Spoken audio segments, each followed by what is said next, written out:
I was born October 20th, 1960, and I was a lot more important than I knew. So I have a pretty clear idea of what's going on. If you want to understand what's going on, you probably pay close attention until you understand what's going on, at which point you will reject it. So rather than torment you with what you believe and want to hear about what's going on, I'll tell you what's going on and you can close your mind to it, harden your heart. For starters, the supernova rave was the target on October 7th, 2023. Hamas agreed to do that for Mossad and Egyptian intelligence. When you look at the arrangement, Egypt called Tel Aviv on October 5th and said that it was ready. So Israel moved the supernova into position, which I will return to. Their goal was to trigger the extermination of Gaza. You will notice that neither Egypt nor Syria lifted a finger for the people of Gaza. Neither did China, neither did Russia, neither did the United States, even though it was a freaking absurd violation of the customs of war and the conduct of Israel. What did Egypt do it for? Egypt wanted to teach Arab Spring what they call in Pittsburgh a lesson.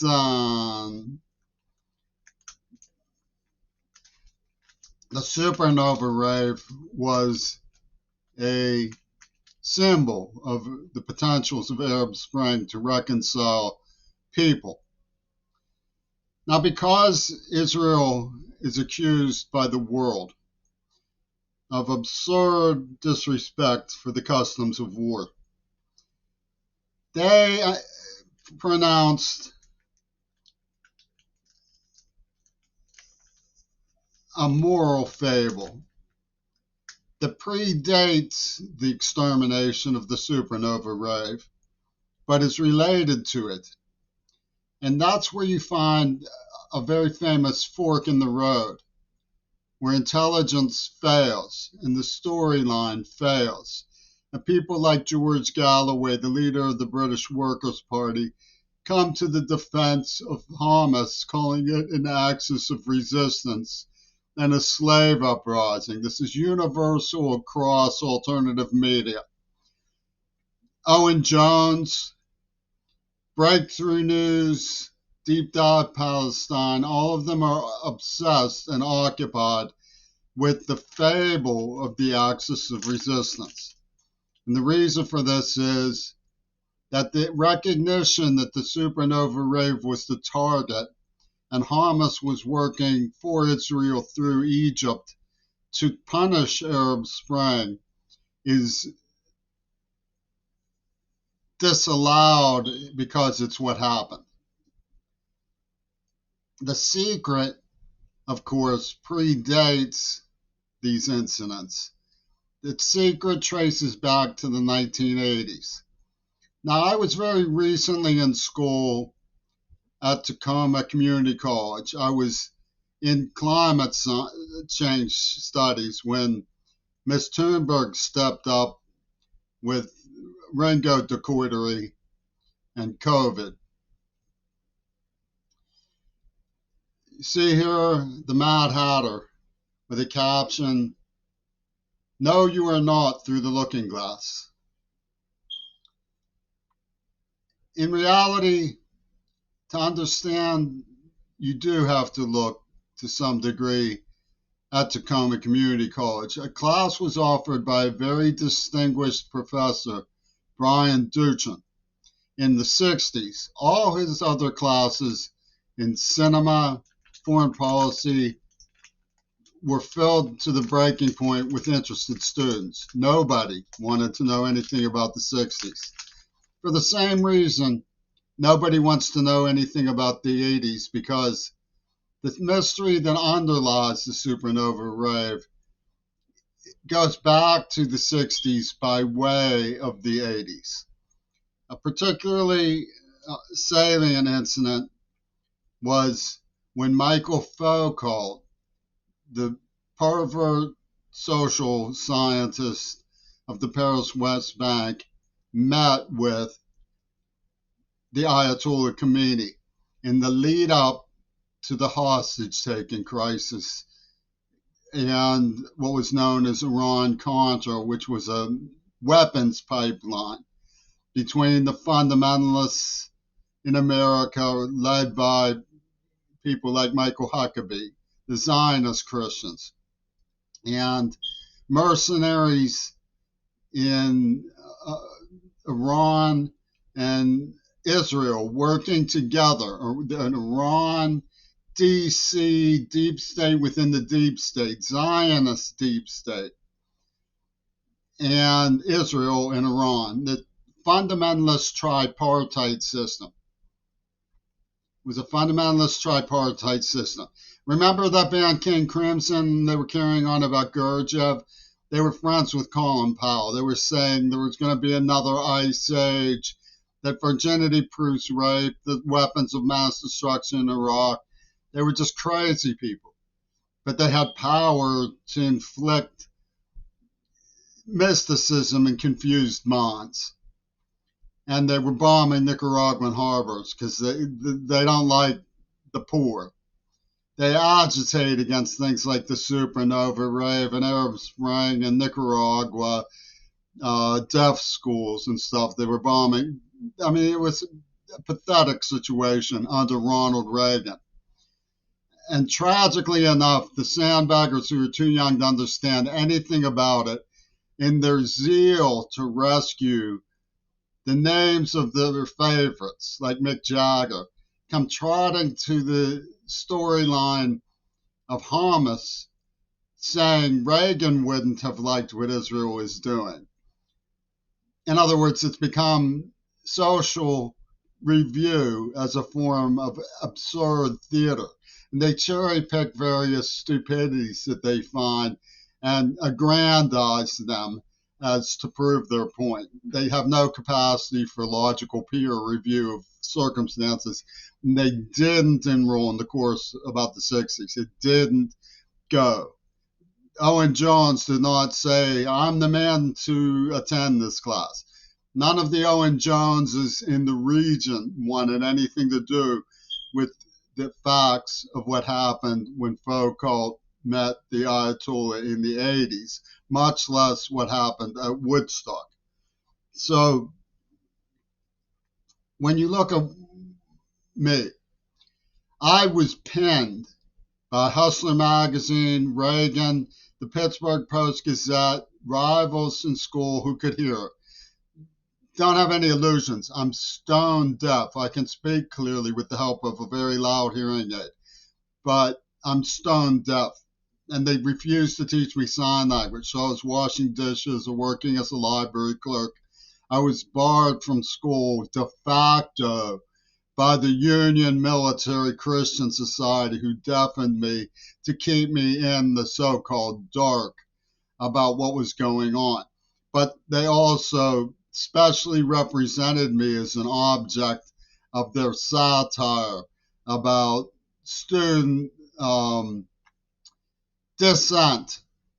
So Roger Waters and George Galloway at Carnegie Mellon University, with the help of Granger Morgan, beamed down from Star Trek. And Waters said, James MacRyland Crary, I like your name so much, I think I'm going to have you castrated. And that's what they did. And they did it for Yoko Ono. And it was, as usual, absurd disrespect for customs and normals. Now, why me contains a cautionary that's very important. Franklin Graham wrote to me sometime in the 90s and sent me a letter. It was a form letter. It went out to everybody, but he got one to me at my house. It said, humanism is the greatest threat to America since communism. Now, my father wrote a book called Humanizing the School, which was about cultivating the intelligence of every single person in China.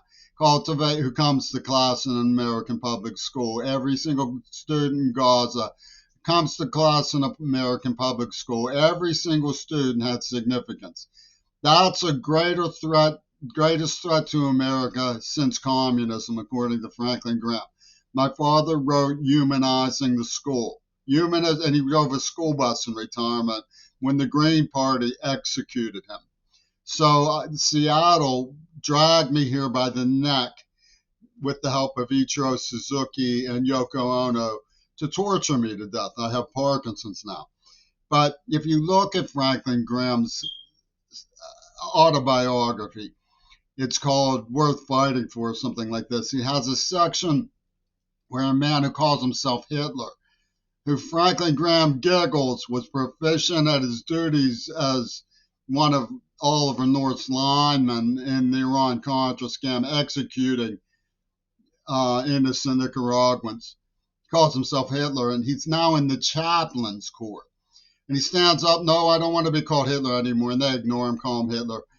No, I don't want to be called Hitler anymore. Call me Lazarus. Why? Because I'm back from the dead. Hitler's back from the dead.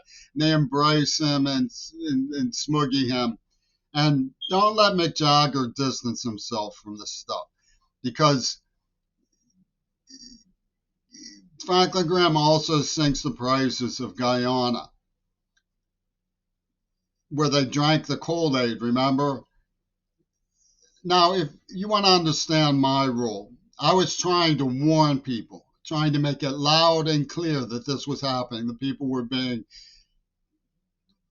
steamrolled by their expectations of 60s norms, by the whole idea of fraternity behavior, of sex, drugs, and rock and roll. They were being streamlined like lemmings to the supernova. And I was like, don't go to the supernova. It's not that it's a bad thing. It's that it's a setup. They're trying to get you to drink the Kool-Aid. And Sean Lennon beams down with Roger Waters and George Galloway and says, no, don't listen to James MacRyland Crary. Don't listen to him. He could have saved John Lennon. That was a hidden transcript that they wrote into the plot for Franklin Graham. Queen Elizabeth was on the phone with Billy Graham. Do we agree that James MacRyland Crary could have saved John Lennon? This was all John Lennon's doing. He stepped out. He checked out. And he left behind the script to help with Good Franklin's revival. So that's what they did. But even if you choose to believe that they don't, if you have seizures at the thought that you've been manipulated that way, you have to understand that they refused to warn. They knew that the supernova was being moved into position and refused to warn. Peter Gabriel, Robert Fripp of King Crimson, Yoko Ono, all of these people demanded that no one be warned. And the reason that they did this was because the script and the idea of the script was a performance like Mick Jagger's ending in Performance. Remember when he was found dead in the closet or something at the end? They say John Lennon had been found dead in the closet. Don't say like Anne Frank. That's cultural misappropriation. They get UW Dialectical to put on their spinner beanies and just keep chanting this thing. But the bottom line is that it allows the people who did it to lay claim to a pain that never goes away. So it's a symbol for the people who lost their Anne Frank in World War II. So there's a symbiosis of sentiment. Noah Jones pulls out his handkerchief and says the Jews loved John Lennon. Ronald Reagan loved John Lennon. Well, I got news for you. The way they actually operated was that in disrespecting the norms of and customs of civilized behavior, even the norms of war, the customs of war. Spinner Beanie Nosferatu, whose indications was involved with Ono and Toon in the murder of that school bus driver who just happened to be my father. These people were creating a different idea of customs. It was the idea of what Randy Schultz called conduct unbecoming. Now, why did they choose Schultz? Because it has an oblique slash through it. It says shits with an oblique stroke through it. So it's the shits. Remember when Luigi Mangione uttered the Fluxus refrain, the parasites had it coming. The shits had it coming for conduct unbecoming. They had Sean Straub at Dakota with Yoko and Chapman, who were partners, which is unmistakable from the fact that a likeness of Gail Burstyn, whose name is on the script, appears on a Dakota record from 1979. If you studied the 80s, you would discover not only did Foucault meet with the Ayatollah Khomeini, but John Lennon was said to be killed on the Japanese anniversary of Pearl Harbor, the birthday of Gail Carolyn Burstyn, which is a homophone for Christian Armageddonism. Gail Carolyn Burstyn. And she said, oh, the pain that will never go away, they will propertize the pain that never goes away. No, go to the supernova. John Lennon would want you to go to the supernova. Drink the Kool-Aid. And nobody had any dignity in the matter of what was pulled. And they came after me with so much deep state within the deep state chicanery in what I was calling the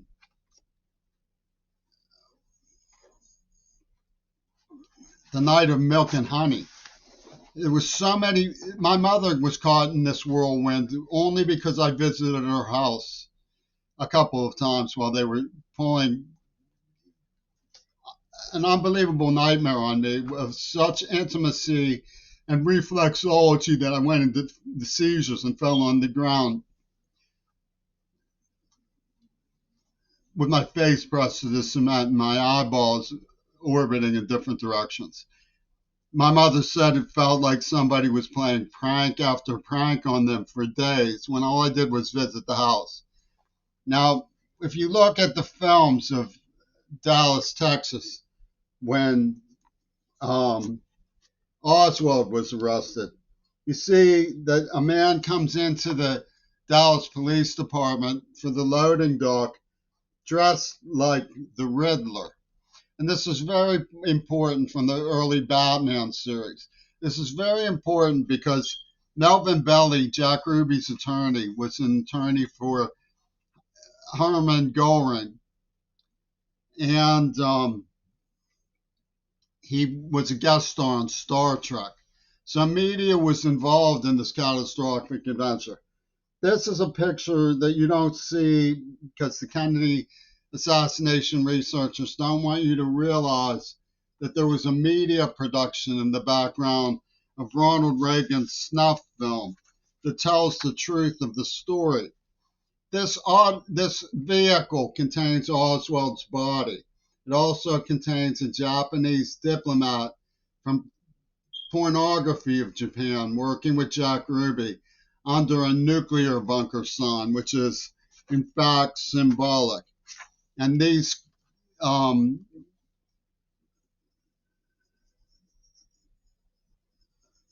possibly homosexual individuals were photographed at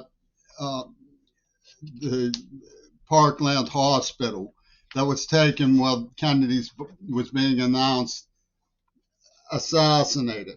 And here's that Japanese man conferring with Sheriff Henry Wade of Roe versus Wade.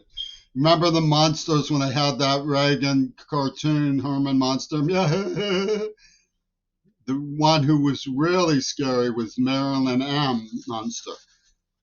And Roe is like Money Roe, Roe versus Wade, Monroe. And they have this look-alike of Gail Burstyn in an Ayn Rand film who specializes in the disappearance of what she calls prime movers people. With John Lennon's last song lyric, it will be just like starting over. And notice how she's clapping her hands against the thunderclap and making her eyes look Asian. That's a spitting image of Gail Burston's type. And if you look into the symbolism of extermination that predated the Nightmare in Gaza, you find that there's an image from when they had me in Clem's shack and peeked in that is reflected in You Only Live Twice, starring a Japanese star who worked with lookalikes of Lennon in a Mothra film in 1966. It happens again in The Man from U.N.C.L.E., where they sing Yeah, Yeah, Yeah like the Beatles at a concert of the Beatles, which is a contraction of Beatles and Hitler. They pretend that John Lennon was killed the way they pretended that James Bond was killed and You Only Live Twice. That's what they pretended. And the story traces back to the Clue game that you would know about if you didn't study the 60s, and Aleister Crowley's appearance on the cover of Sgt. Pepper's with the bloody racing glove and so on. Because Aleister Crowley this is Oswald Mosley, a British Union of fascists. Oswald Mosley was a namesake of Lee Harvey Oswald, and yet nobody said anything about it. We must beware of namesakes because they're using an index, which is what I suspect is going on with Luigi Mangione. But of course, you will say no. You will say, John Lennon is Luigi. John Lennon is Luigi.